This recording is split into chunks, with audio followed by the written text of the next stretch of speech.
Hi guys, meron akong nabiling Google Chromecast. Mag-unboxing tayo ngayon.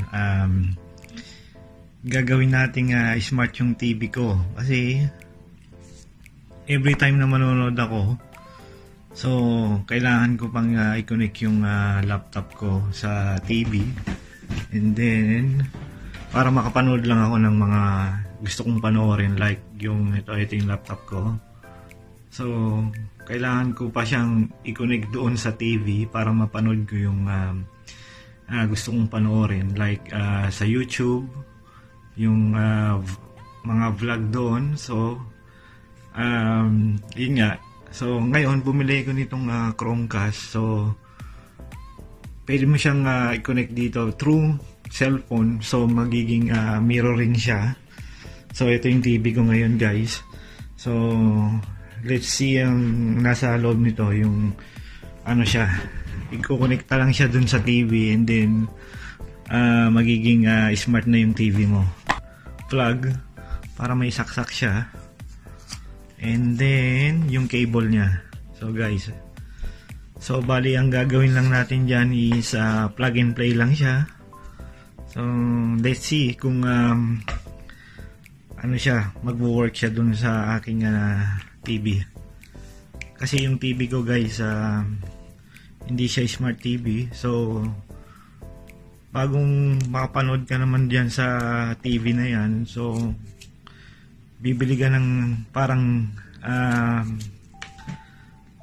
na aparato siya na pwede mo siyang i-connecta dun sa TV mo, which is you have to pay I think $65. So ito, nabili ko lang siya ng $60 sa Amazon. So yun nga, so mapanood ka na lang ng mga movie through yung gamitin yung cellphone mo.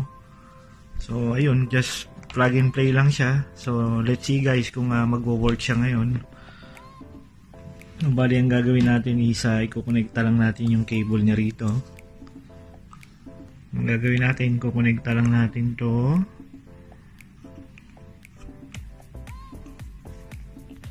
So ayan na guys, nakonekta ko na siya, and then yung plug niya through dun sa sasaksak natin siya dun sa outlet niya. So ito na siya. Okay na. So gagawin natin guys, sasaksak natin dito sa likod ng TV. So mayroon lang gagawin natin. Be sure na meron yung TV nyo na ano siya guys. So ayun, nakita ko na siya. Ayun yung HDMI niya, HDMI 1, 2, 3. So ako, ilalagay ko siya sa HDMI 1. Medyo mahirap lang siya. So ayan guys, nakonekta ko na siya. Ngayon, itatry ko na siya. So ipa-plug ko na siya rito sa akin. So, dito sa saksakan ngayon, mayroong saksakan dito.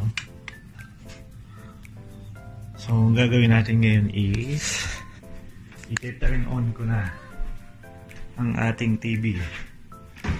So, ito na siya ngayon. Hopefully mag-work siya guys.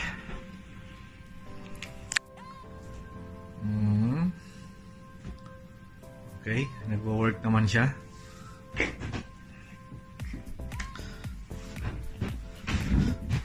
Actually, kailangan ng ayun, kukonecting na siya.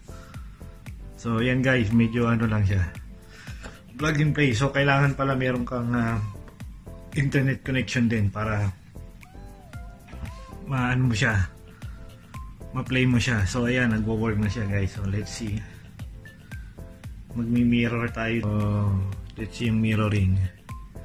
So, this is family room. Actually, I set this one up already guys. So, yung family room. So, ayan na. So, dapat lalabas na siya dyan. So, ayan. Siya ng movie.